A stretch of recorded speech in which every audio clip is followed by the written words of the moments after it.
Good morning. Today is Tuesday, February the 6th, 2024.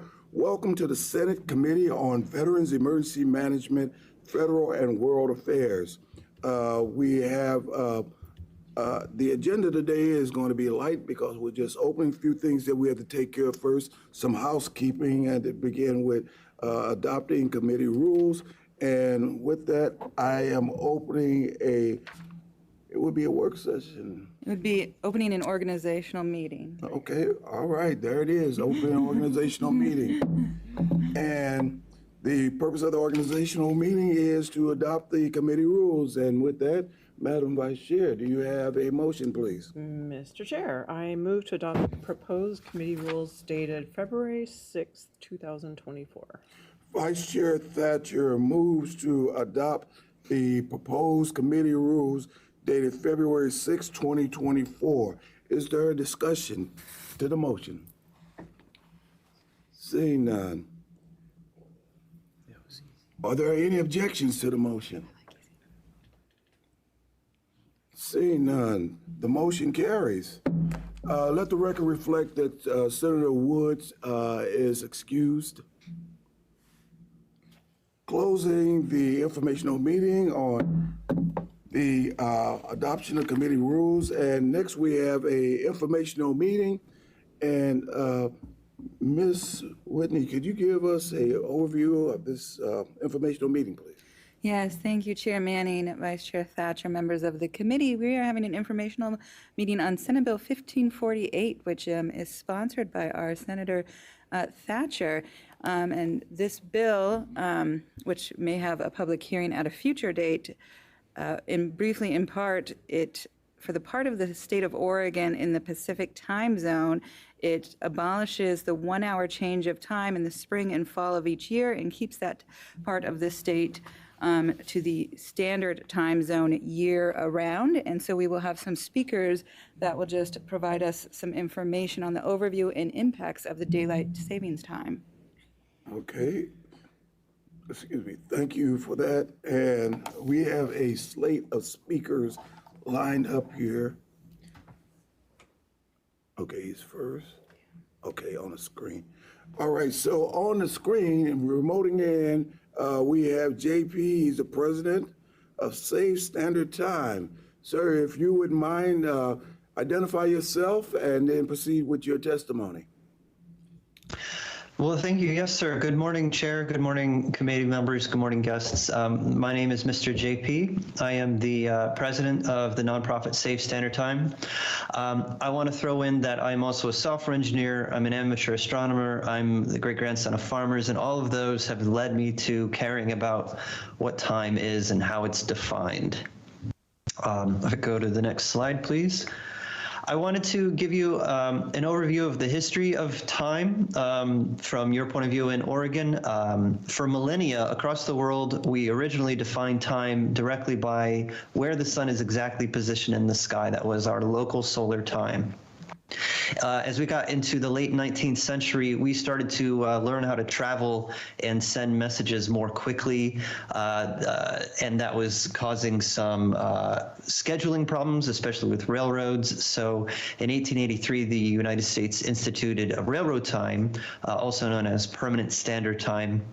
And that was an approximation of solar time across the map, and I'll have a map in a later slide in a moment. During World War I, a few people in Europe had an idea that if we could force people to wake up earlier by turning the clock ahead, we might be able to get more work out of the population for the war efforts. So daylight saving time was first instituted during World War I in Europe and in the United States a year later. And when we resumed peacetime in 1919, we got rid of it. It was unpopular. We brought it back again in World War II, this time permanent, as in year-round daylight saving time, and this was much more unpopular and gotten rid of after the war ended. However, after that, Some cities and counties were given permission to bring back daylight saving time in the summer only, including in Oregon. And so for the next 2 decades, we had a confusing mishmash of what time it was. Most places had permanent standard time. A few small places were on daylight saving time in the summer, and they were on different schedules. So it was very disruptive. It took 2 decades, though, for Congress to act on that. And in 1966, they passed the Uniform Time Act. Nationwide said that you need to be on standard time in the winter. We want you to spring forward on the same date in the spring, fall back on the same date in the fall. And if you don't want to spring forward and fall back, you can just keep standard time permanently.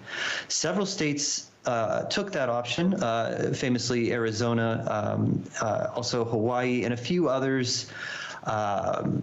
Then in 1974, for the oil crisis, President Nixon directed Congress to try permanent daylight time one more time. The idea being, again, that if we wake people up earlier, hopefully they would go to bed earlier in the evening, and that might save energy. There really was no data behind that hypothesis, and it proved to be very unpopular, and it actually cost some children's lives. It disrupted business. It was supposed to be a 2-year program, and Congress reversed it 6 months later. And then ever since then, we have resumed that 1966 Uniform Time Act schedule of standard time in the winter, DST in summer if you want it. Next slide, please. I wanted to mention that Oregon has several famous sundials on the sundials.org registry. Just for some local pride there, please look it up and visit these sites. Sundials are a wonderful way to connect with the natural world. If you're a fan of the natural sciences, or if you're an outdoorsman, you like camping, hiking, doing things outdoors, you might already know how to tell the time from where the sun is positioned in the sky, and that's what sundials do. That's what clocks are meant to do as well. Next slide, please. So just to break this down, because I was taught to tell the time from where the sun is in the sky because I grew up in a rural environment, but I know a lot of people grew up in the city, and this is new to them. So I've got 6 boxes here. In the first one, top left, standard time in the summer. We've got the sun at its highest and most southerly point in the sky. That is what 12 noon is supposed to be. And then we divide the hours equally in the AM and PM periods from there. The next box over is in spring and autumn, and the sun is lower in the sky, and it's rising later and setting earlier. And then in the winter, it's even lower, and we have even less sunlight available. Now, the lower row of boxes is how daylight saving time works. We renumber those positions of the sun in the sky in order to force people to wake up earlier.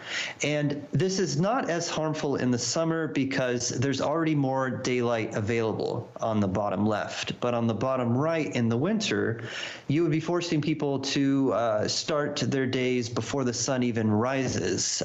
In many places, the sun wouldn't rise until 9 o'clock in the morning with winter daylight saving time. And that's why permanent daylight saving time historically has proven to be unpopular and even harmful to health and safety. Next slide, please.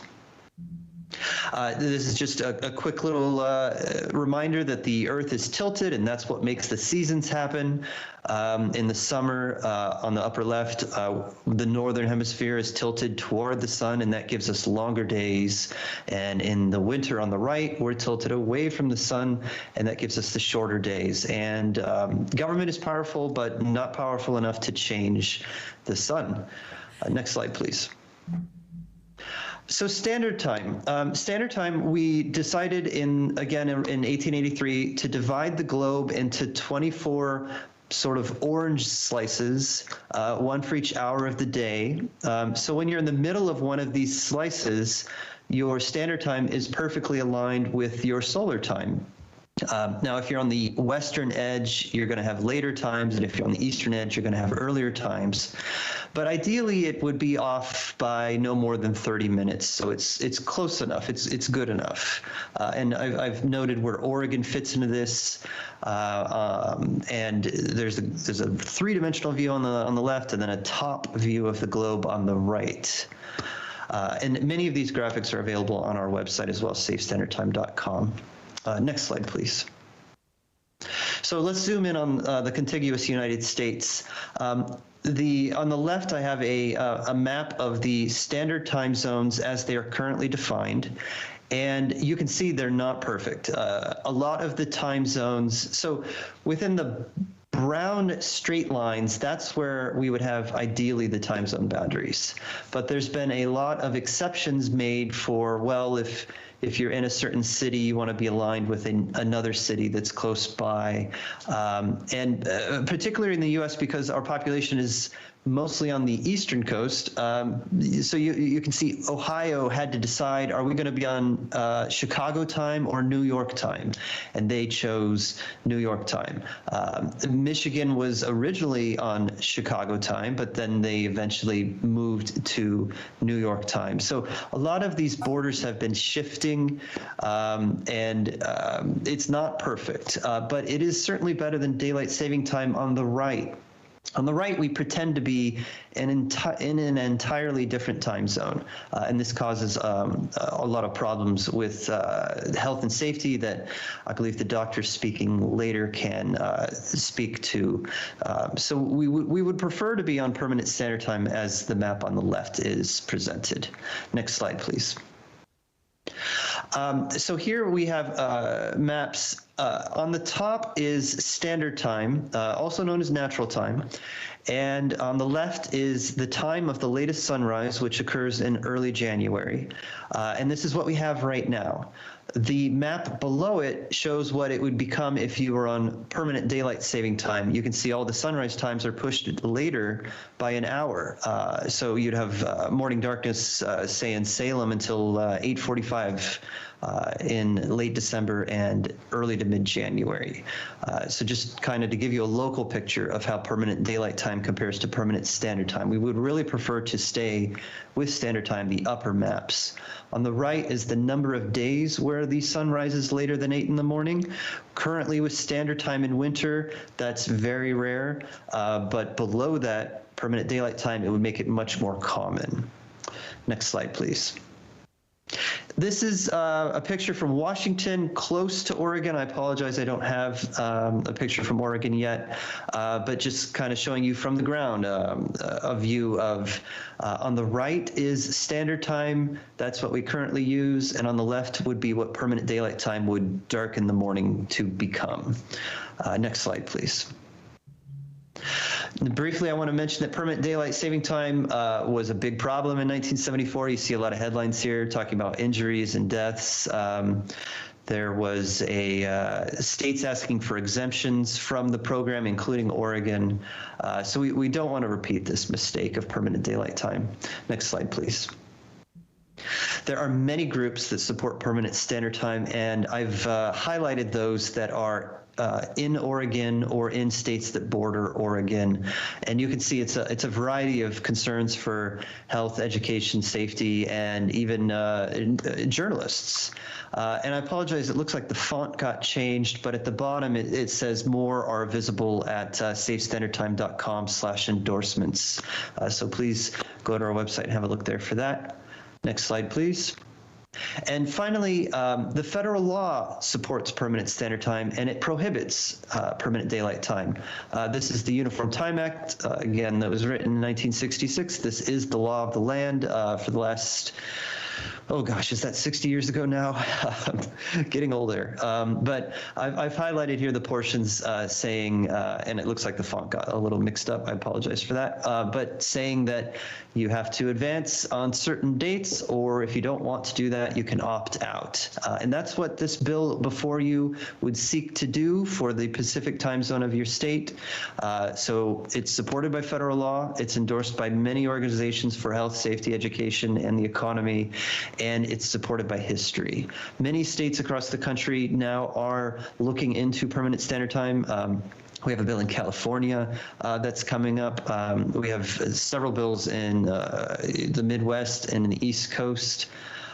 So I really appreciate this opportunity to speak, and I thank the bill authors for bringing this forward. I'd be glad to answer any questions if that's available for the agenda for today, and I turn it over back to you. Thank you. Before I let you go, let me check with the committee. Any member have any questions for Mr. JP? I think he covered it. Okay, all right. Thank you very much. A lot of great information. Thank you again, sir. So, okay, 2 or 3. They want to do 2 at a time. Okay. All right, so the next panel, Doctor. Next panel coming up, it looks like we got a lot of folks 2 at a time. Dr. Bill Griesar and Kindra Crick. Thank you very much. Okay. So, So, and a and brain they cell. brought, Props. yeah, they got props. And this is your brain on drugs. This is your brain on, Extra this is your brain on daylight. Daylight. Daylight. Yeah. Circadian brain, so day and night is different. So please state your name and begin your presentation or your testimony. So thank you very much for inviting us here today. My name is Bill Griesar, and I am a teaching assistant professor of interdisciplinary neuroscience in the Department of Psychology at Portland State University. Along with my colleague Jeff Leake, I co-founded an entirely volunteer nonprofit called Northwest Noggin, which brings together graduate students pursuing federally funded research and undergraduates who are studying the brain, along with art students and artists. We regularly visit public K-12 classrooms, youth correctional facilities, houseless youth nonprofits, museums, coffee shops, pubs, urban and rural communities, tribal majority schools, and even Congress, along with real brain specimens and brain-related art projects, to hear what people already know about brains and what they want to explore further. Over the last 12 years, we've heard from over 65,000 Oregonians in Astoria, Redmond, Heppner, LeGrand, Beaverton, Sisters, Grants Pass, Amity, Hillsborough, Warrenton, Hubbard, Willamina, Ione, Seaside, Siletz, and more, to explore how our remarkable changing brains help make us who we are. And one topic that comes up again and again across the state is the critical importance of sleep. So sleep is essential for brain health. And during good sleep, the deep sleep, the kind of restorative sleep that we all crave, it turns out that the fluid that surrounds our brain actually has an opportunity to kind of flush through the brain and clean out like all of the chemicals and other products of metabolism that build up during the day. When actually when we talk to kids, like they will say, like, they got a good sleep. What does it feel like? It feels like all the crud has been removed, from the brain, and that's literally true. That's what's happening when you get that kind of good sleep. Our ability to sleep well, as we know from experience, is profoundly impacted by exposure to light. Permanent standard time is best aligned, as JP was suggesting, right, with the natural circadian rhythms of our own brains and bodies, allowing us to wake up more days of the year in sunlight. So adolescents forced to rise in darkness as young people, and as a parent, I know quite well, exactly, this is not easy to do, are sleep deprived with serious consequences for brain development and mental health. Every major neurodegenerative disorder, like from Parkinson's to Alzheimer's, is preceded by about a decade of terrible sleep. So permanent standard time is the policy supported by all the sleep research and medical organizations in the country, including the American Medical Association, the Sleep Research Society, the American Academy of Neurology, the American Academy of Sleep Medicine, and more. So today it's my great pleasure to introduce some of our informed and enthusiastic Northwest Noggin volunteers who are eager to share some relevant research, outreach, and examples of effective policy change, including the adoption of permanent standard time that will make Oregon a healthier state for everyone. Let's go for it. All right. Thank you for inviting us here. My name is Kindra Crick. I'm trained as a molecular biologist, and I currently make artwork and do outreach about sleep and memory. I'm a board member with Northwest Noggin, and I have, most importantly, 3 school-age children, and that is why I advocate for this. We need healthy sleep all year long to maintain a robust immune system, our metabolic health, alertness, and a positive mood. I'm here to talk about what we might learn from history about misaligning our social clock with the sun. So Russia conducted an experiment on its entire population from 2011 to 2014. Before 2011, like Oregon, they had a biannual switch, removing an hour of sleep when they sprung forward, with the acute consequences the following week, where heart attacks and car accidents kind of temporarily rise. In 2011, to remove this spring forward and fall back, Russia permanently switched to daylight saving time, or what they call permanent summertime. In the depths of winter, it was anything but. Waking up an hour earlier during the coldest, darkest time of the year robbed the entire population of the early morning sunlight that helps align our body clock with the solar clock. So there are actual cells in your eyes that respond to blue light that wake you up. And that is kind of the neuroscience behind that, which is relatively recently discovered. The shift had negative influences on adolescents' sleep habits, mood, and behavior, with the most pronounced effects of those living in the northern latitudes. So citing health problems and a rise in early morning car accidents, in October of 2014, Russia switched to permanent standard time, and they've been there for almost a decade. We can also learn from our own history, and I think Jay went over this as well. In 1973, the US wanted to save electricity during the national energy crisis, so Congress instituted a plan for 16 months of continuous daylight saving time, starting in 1974. It was wildly unpopular and cut short after just 10 months, with school officials in Florida blaming the deaths of 6 children on having to go to school in darkness. It also did not have the promised energy savings. So Americans used to have their circadian rhythms aligned with the sun for a greater portion of the year. In 1976, daylight saving time started the last Sunday in April and lasted until the last Sunday in October. So since the mid-1970s, the US has decreased the duration of healthy standard time by about 8 weeks, and that matters. Oregon needs to take the lead for its citizens' health and safety and switch to year-round standard time, as supported by the American Academy of Cardiovascular Sleep Medicine, the National Safety Council, the National PTA, and the Oregonian. So Hawaii and Arizona have been on standard time for over 50 years, and Oregon could do the same today without an act of Congress. And you guys have the power to do that, so thank you. Thank you, guys. Questions from the committee for this panel? I'm just curious. Kindra, you listed a whole bunch of medical organizations that support this. Have they always been on board with this? I mean, has it been an issue, a topic of discussion where they would endorse such a thing?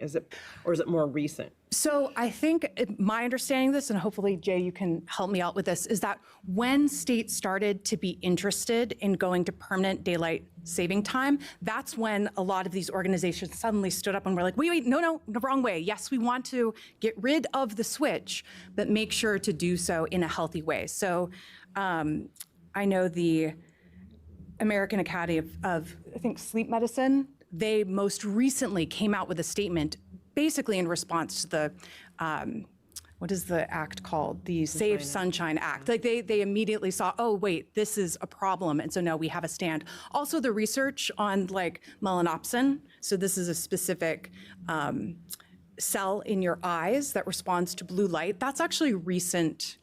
That's a recent discovery. And so there are circadian biologists who have made this discovery that actually when we open our eyes, and you probably have heard about blue light keeping you awake.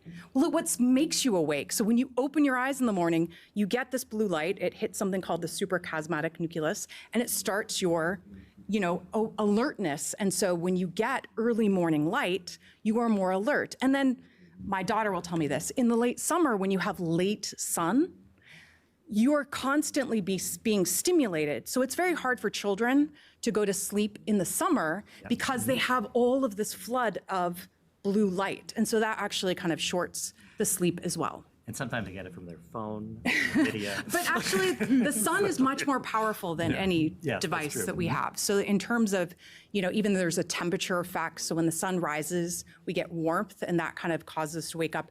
And when the sun goes down it is delayed in the evening, and the temperature doesn't drop, one of the cues for you to be able to go to sleep, if you are into sleep, is that your core temperature needs to drop by a degree. And so all these kind of natural cues, we want to align with what is in nature. And so people don't necessarily see these full effects themselves, but when you do study, people who live on the western or eastern side of the time zone, someone can live a mile away from someone who's getting light just a little bit earlier, and their health, if they get light early in the morning, as compared to someone who's living on the opposite side of a time, that actually has health consequences, and they have better health if you get that early morning light.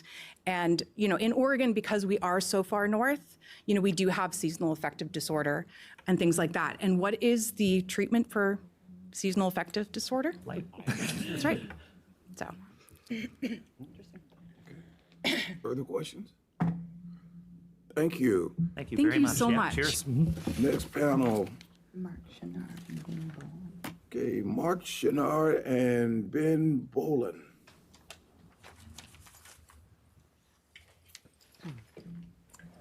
And please state your name for the record and begin your testimony, please. Well, hello. My name is Marc Chenard. I'm a recent graduate of Portland State University, and I'm now a graduate student there. And last year, I wrote and defended an honors thesis that compiled the research on sleep and developing brains and positioned it in the context of high school start times. And that thesis, among other volunteers, led to the Vancouver Public School District changing their start time to a later, healthier start time, which impacted over 10,000, or just south of 10,000 teenagers. And so I support permanent standard time because that is the healthiest thing for our students and our teenagers. And that largely comes because of the sleep benefits that are associated with permanent standard time. It leads to better alignment of our circadian rhythms and is essential for maintaining a consistent sleep-wake cycle. So if we want consistent sleep, we need to have the solar exposure in the morning. And this is especially important to manage in a teenage population because they're experiencing a circadian shift, which occurs in the second decade of life. And this is a well-documented shift with many theories rooted in evolutionary biology as to why that might be happening. One of the studies that I cited for my thesis was the Sleep More Seattle study, which was a precedent start time shift in the Seattle school district. And it showed that even 45 minutes of extra sleep led to significantly decreased rates of diagnosis for depression, ADHD, anxiety, and suicidal ideation in teenage students. And to me, this demonstrates how any policy decision that can promote better sleep for teenagers can be seen as a lever to improve their mental health and well-being. And I think it's important to realize that teenagers often get left out of discussions about schedules they're required to follow, even if those discussions have huge implications for their mental health. And I think it's important we internalize that and make decisions that stand to benefit them. Daylight savings time really reduces students' exposure to morning sunlight. We show up to school in the dark. Just 5 years ago, I went to a high school that started at 8 a.m., and I remember showing up to school in the dark. And at the time, I didn't know how that affected me, but now that I have researched a little bit more, I can understand how that would lead to things like chronic sleep deprivation. And this is further exacerbated in an era with cell phones and blue light exposure at all times at night. So ultimately, there's ample research showing that adequate and regular sleep is essential for optimal brain function and learning, mood regulation, and overall well-being. We need to protect the health and well-being of our teenagers and be open to solving logistical problems. And instead of fearing change or worrying about these logistical challenges, we need to enthusiastically push for a science-supported solution. Hi, I'm Ben Bolen. I'm a PhD candidate at Portland State University, where I create robots that use artificial muscles to study neuromuscular control. I'm also president of PSU's Neuroscience Club, which is the university's most active club. I'm also a volunteer at Northwest Noggin, First Robotics, and Mesa. And very recently, my first child was born. I've always considered myself somewhat of a night owl, even though I understand humans are diurnal creatures.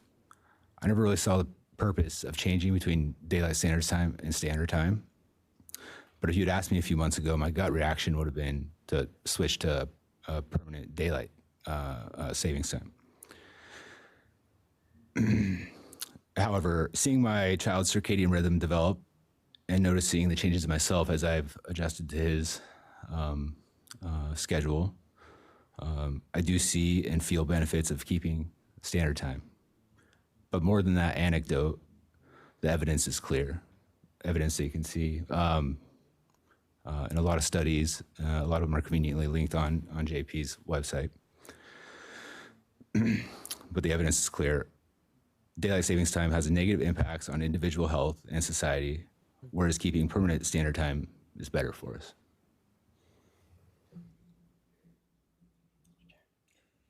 Okay, well, thank you. Questions from the committee?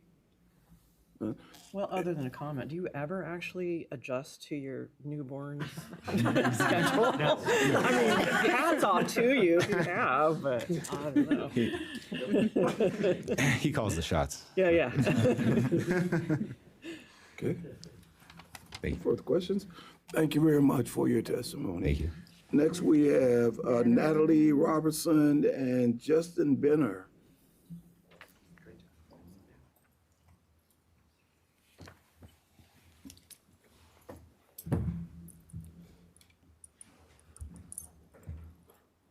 You can go first. Hi, everyone. Good morning. My name is Natalie Robison, and I am a senior undergraduate at Portland State University pursuing neuroscience. I am not here today as a student, though. I'm here as someone with a delayed onset circadian rhythm. Sleep as a biological process cannot be controlled, only influenced, and the best prescription for sleep health is consistency. My brain's natural bedtime is 7 a.m., but I'm here now for the chance at abolishing the dreaded daylight savings time shift. For those like myself with abnormal circadian rhythms, the adoption of permanent standard time enables more effective treatment because it unifies the timing of hormonal processes throughout the day and the night. Instead, in 3 weeks, I will begin my twice-yearly transition phase.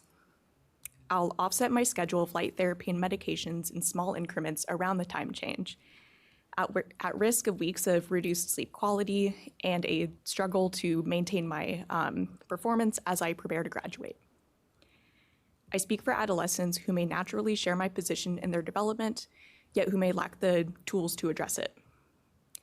I appreciate your time and your consideration of the abolition of daylight savings time in Oregon and the adoption of permanent standard time, which is a change in our time system that I look forward to. Thank you. Hello and good morning, and thank you for the opportunity to share my thoughts on the benefits of permanent standard time. My name is Justin Benner. I'm an undergraduate student in the psychology department at Portland State University. I'm also an advocate for improving conditions in society related to neurology and psychology. I've partnered with programs like Northwest Noggins, the Early Assessment Support Alliance, and ESA's Young Adult Leadership Council to improve education surrounding the brain and services associated with mental health, and I consider it a great privilege to be able to speak with you all today. After reviewing the research and resources available on the benefits of adopting permanent standard time, it is my firm position that doing so would be scientifically and statistically the best step in the right direction for improving the health and happiness of our state. It's no secret that Oregonians struggle with depression. In fact, data pulled from the Center of Disease Control estimates that approximately 21%, or 1 in 5 Oregonians over the age of 18, struggle with some form of depression. One of the main contributors to that is seasonal affective disorder, or SAD for short. Research shows a link between waking up with light outside to a decrease in symptomology. So the blue light that hits our eyes when we wake up in the morning gives us more energy and advances our circadian rhythm, so we're more motivated to tackle the tasks of the day, and it helps reduce seasonal affective disorder. Conversely, waking up while it's still dark outside has actually been linked to an increase in symptomology and a decrease in mood and energy levels throughout the rest of the day, because your circadian rhythm has taken this hit while you're trying to wake up and advance your schedule. And as stated by JP and Dr. Griesar, adopting the permanent standard time model would allow Oregonians to reap the most benefits from daylight throughout the year. I implore you to look over the available resources to see just how much of a benefit adopting permanent standard time can bring to your communities through improving physical and mental health, and come to your own conclusions. Thank you again for your time and consideration in this matter. All right. Questions from the committee to the panelists? Other than what the artwork might represent. What is that? This one? Yes. Yeah, so this is a sensory neuron that is actually one of our taste receptors. So you can see it's kind of shaped like an orange slice. The actually, multiple come together to form what's called a taste bud. Well, Yeah. All right. Thank you. Thank you. And the final presenter of two. Kadi Ray-Smith and Alexis Gonzalez. Okay, Kadi Ray-Smith and Alexis Gonzalez. Yep. Okay. Classic brain cell, if you're wondering. All right, so you want to close the showdown with the dog, huh? Okay. The perks of neurological damage is having a seizure signal dog. Well, first introduce the dog, please.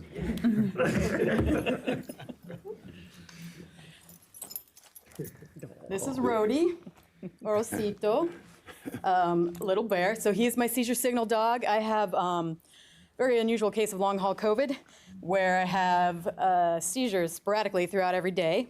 And this dog here, with his amazing olfactory senses, signals me to let me know. He's kind of the only warning that I have before it's going to happen. So he's tethered to me at all times and is pretty invaluable, really. Yeah. Okay. I'm Kadi Ray-Smith. Thank you so much for having me. I'm an artist. I make things like this for teaching. And I'm also an undergraduate student at PSU studying neuroscience. I've actually done research, undergraduate research, with the Oregon NASA Space Grant Award and with the McNair Scholars for the role of neuroscience in mental health management, especially for neurodiverse people. I'm also the vice president of the Neuroscience Club, and like so many of us, I have ADHD.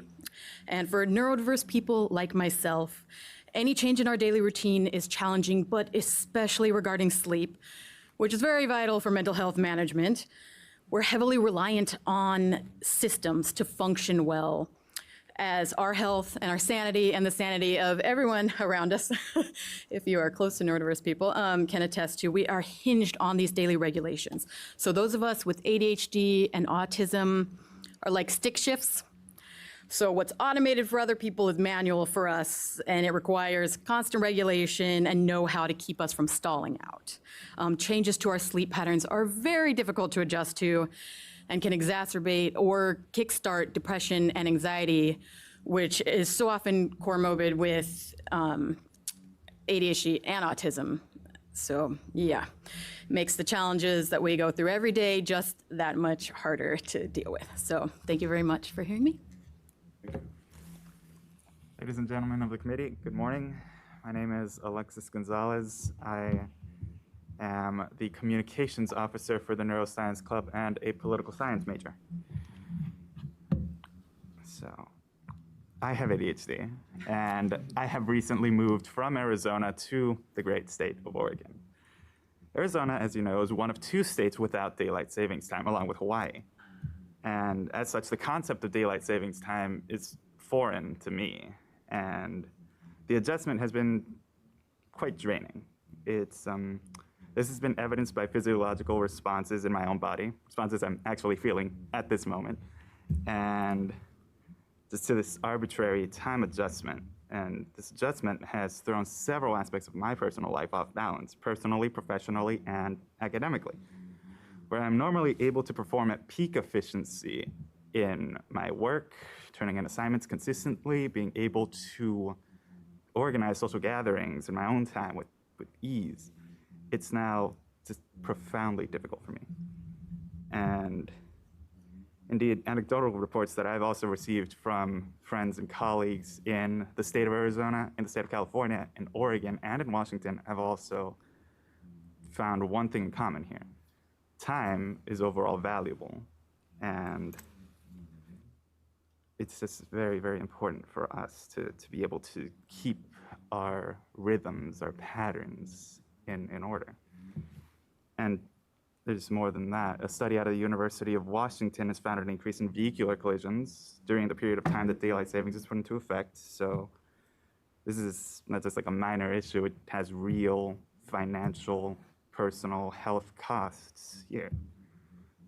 And therefore, like, on behalf of our fellow academics, workers, citizens overall, I'm very strongly in support of adopting permanent standard time.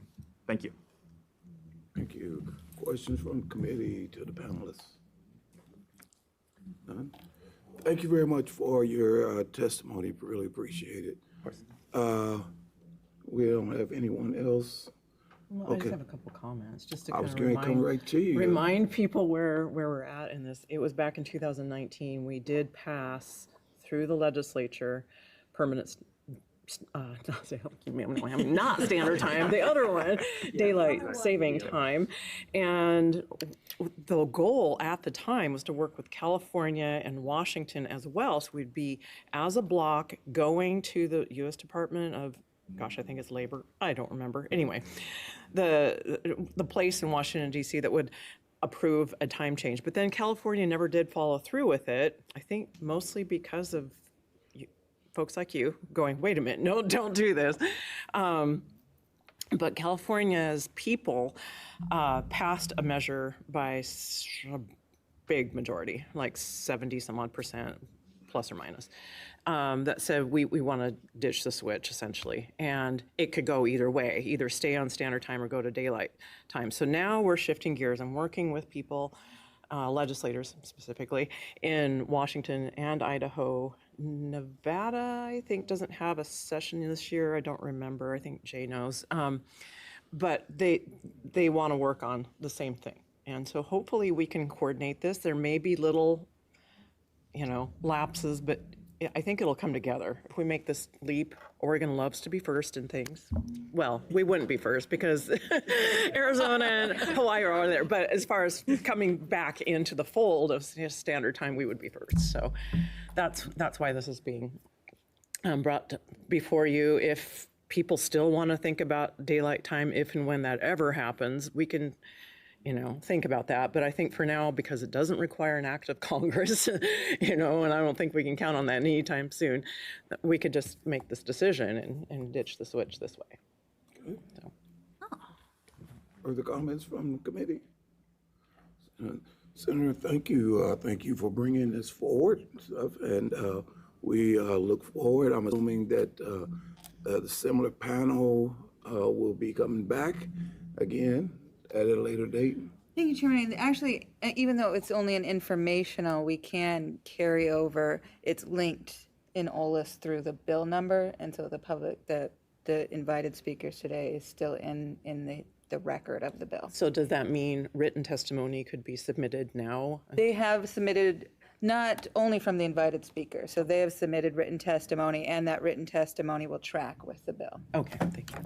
Okay, very good. Thank you very much. And closing the informational meeting on Senate Bill 1548. With that, I think that concludes our work for today. Good to see everybody back in the Capitol. I got to say, my good friend Senator Lithgow, I mean, he's got a smile on it. What's going on, Senator? Makes you curious. doesn't it? Nothing, actually. What I was expecting was a bunch of sundials and wristwatches and kind of things. And we show up with brain cells and slices and you don't know what you don't know. So it's good to come to a meeting like this and get informed. Thank you.